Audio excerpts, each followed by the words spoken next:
दोस्तों नमस्कार।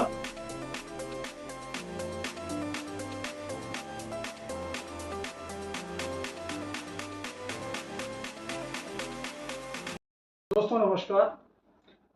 आज के इस एपिसोड में हम आपसे डिस्कस करेंगे 2 रुपए के नोट के बारे में। जैसा हमने आपको लास्ट अपने एपिसोड में 1 रुपए के सिग्नेचर सेट के बारे में बताया था, इसी तरीके से आज हम आपसे डिस्कस करेंगे 2 रुपए के सिग्नेचर सेट के बारे में कि 2 रुपए में कौन कौन से आरबीआई गवर्नर, क्योंकि 1 रुपए में तो फाइनेंस सेक्रेटरी आते थे और 2 रुपए और उससे बड़े जितने भी नोट आते हैं उसमें आरबीआई गवर्नर के सिग्नेचर होते हैं। तो आरबीआई गवर्नर आज़ादी के बाद सबसे पहले बी रामाराव आए थे। तो बी रामाराव के सिग्नेचर, जो नोट हमारा करेंसी का सबसे पहला 2 रुपए का प्रिंट हुआ था, उसमें बी रामाराव के सिग्नेचर हैं और उसमें वो वाला नोट सबसे रेयर कहलाता है जो 1950 में बी रामाराव का पैकेट आता है। इसमें जो कॉर्नर्स पे 2 लिखा होता है वो गुजराती में लिखा होता है। तो इसको एक बार गुजराती इशू भी कहते हैं हम लोग कि भाई ये गुजराती इशू का नोट था। इसमें कॉर्नर्स पे 2 जो है वो गुजराती में लिखा हुआ था। तो इस नोट की वैल्यू और नोटों के कंपैरिजन में सबसे ज़्यादा होती है।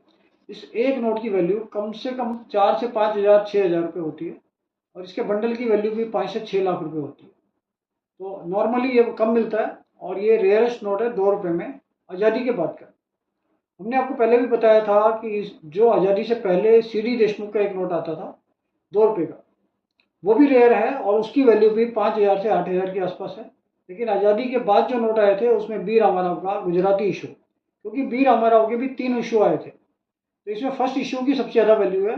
बाकी नोटों की वैल्यू उतनी नहीं होती। बी रामाराव के जो बाकी नोट हैं उसकी वैल्यू 100, 200, 500 रुपये तक होती है, इससे ऊपर नहीं होती। बी रामाराव के बाद दूसरा जो इशू आया था एच वी आर एंगर का आया था। एच वी आर एंगर का जो नोट था उसमें भी हाफ टाइगर आया है और बी रामाराव के नोट में भी हाफ टाइगर आया है, जो टाइगर फेस भी कहते हैं उसको। तो एच वी आर एंगर, इसके साथ PC Bhattacharya, H V R Iyengar और बी रामाराव, इन तीनों में हाफ टाइगर आया है।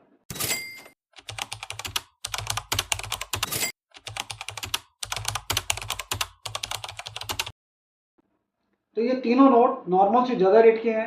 इनकी वैल्यू अगर यूएनसी है तो 1000-1500 तक भी जा सकती है आराम से। बाकी 100-200 रुपये से शुरू होकर रनिंग कंडीशन में 1000-1500 है। इसके बाद एक इशू आया था पीसी भट्टाचार्य में, फुल टाइगर में। फुल टाइगर में इसके बाद स्टार्टिंग हो गई थी फुल टाइगर के इशू की। जितने भी इशू आए थे वो फुल टाइगर और सेटेलाइट में आए थे। तो ये पीसी भट्टाचार्य से शुरू हुआ था और एल के झा में इसका एक इशू आया था और एल के झा में ही गांधी इशू आया था इसमें, जिसमें उस नोट के पीछे जहाँ टाइगर होता था वहाँ गांधी जी बुक लेके पढ़ रहे हैं, तो उनकी पोर्ट्रेट होता है गांधी जी का बुक लेके। तो वो एल के झा में आया था। उसके बाद एक और इशू निकला था बी एन अडरकर का, उसमें भी गांधी इशू आया था। उसमें भी सेम गांधी जी का पोस्चर है किताब लेके पढ़ते हुए।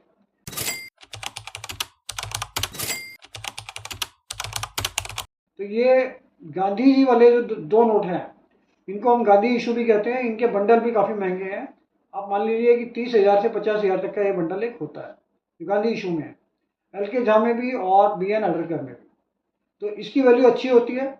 इसके बाद एल के झा के और इशू, इसमें डायमंड इशू है। इसके बाद आ जाओ आप सीधा नरसिम्हम और जगन्नाथन। इसमें अगले इशू आए हैं फुल टाइगर वाले, जिसमें नरसिम्हम थोड़ा सा अच्छा इशू है, जगन्नाथन अच्छा इशू है, के आर पुरी है, इसके साथ साथ आई जी पटेल है और भी इसमें मनमोहन सिंह है। अमिताभ घोष भी इसमें एक रेयर बंडल आता है जिसमें अमिताभ घोष के सिग्नेचर होते हैं। वो टाइगर इशू में भी आता है और सेटेलाइट इशू में भी आता है। नरसिम्हम का भी टाइगर इशू में भी आता है और सेटेलाइट इशू में भी आता है। लेकिन ये सिग्नेचर ऐसे हैं क्योंकि ये जो गवर्नर थे अमिताभ घोष, बी एन अडरकर, ये बहुत शॉर्ट टाइम के लिए गवर्नर रहे थे उन दिनों में, तो इनके एक एक इशू ही रहे हैं। और ये अमिताभ घोष का कोई भी बंडल हो महंगा है, बी एन अडरकर का महंगा है। तो इस तरीके से अगर आपके नॉलेज में कभी भी ये नोट आते हैं या इनके बंडल आते हैं तो आप मानकर चलिए कि इनकी वैल्यू अच्छी होती है। तो 2 रुपये में जो बाकी के नॉर्मल इशू आते हैं, जिसमें टाइगर इशू हो गया, सेटेलाइट इशू हो गया, अगर इसके रनिंग कंडीशन के नोट हैं तो इनकी बहुत वैल्यू नहीं है। 3 रुपये से 4 रुपये का एक नॉर्मल रेंज है। जो रनिंग कंडीशन में है अच्छी, अदरवाइज यूएनसी कंडीशन में 5 रुपये से 6 रुपये तक का एक नोट होता है। हाफ टाइगर का जो इशू आता है, जो मैंने आपको बताया पहले शुरू में, कि जिसमें हाफ टाइगर होता है वो महंगा होता है। इस फुल टाइगर में और सेटेलाइट में बहुत ज़्यादा महंगा नहीं होता। अगर आपके पास कॉमन से कॉमन गड्डी है जो सेटेलाइट इशू में है, वो आपकी 1200 से शुरू होकर और 1800 रुपये तक का उसका मैक्सिमम रेट है कॉमन गड्डी का। और टाइगर में यही इशू आपका 1500 रुपये से लेकर 2000 तक का एक कॉमन रेट है, अगर उसकी कंडीशन अच्छी है तो। अगर बंडल के अंदर भी किसी तरीके के कोई निशान है, पिन में जंग है, या कहीं पर भी कोई सिग्नेचर किए हुए किसी ने, या कोई हल्दी का टीका पहले लगाते थे जैसे शगुन में देते थे, तो उससे उनकी वैल्यू एकदम से डाउन हो जाती है।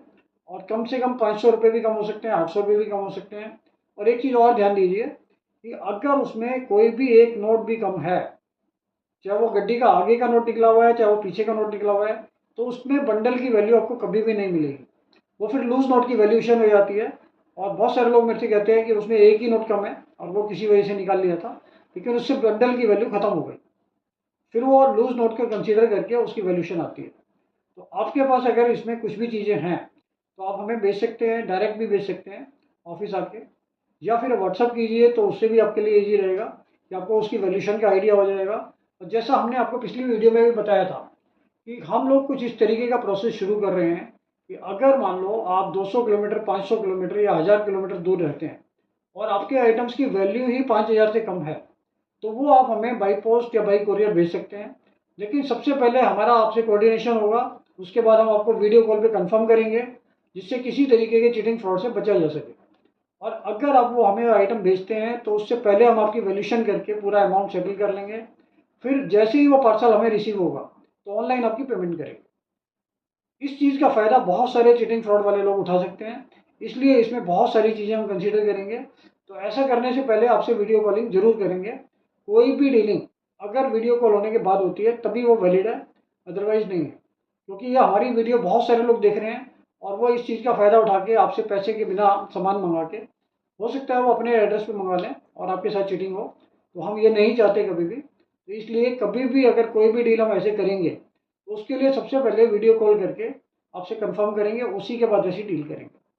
तो बाकी और अगली वीडियो के लिए आप इस चैनल को लाइक कीजिए, सब्सक्राइब कीजिए, शेयर कीजिए, जिससे ये वीडियो और ज़्यादा से ज़्यादा लोगों तक जा सके। Thank you.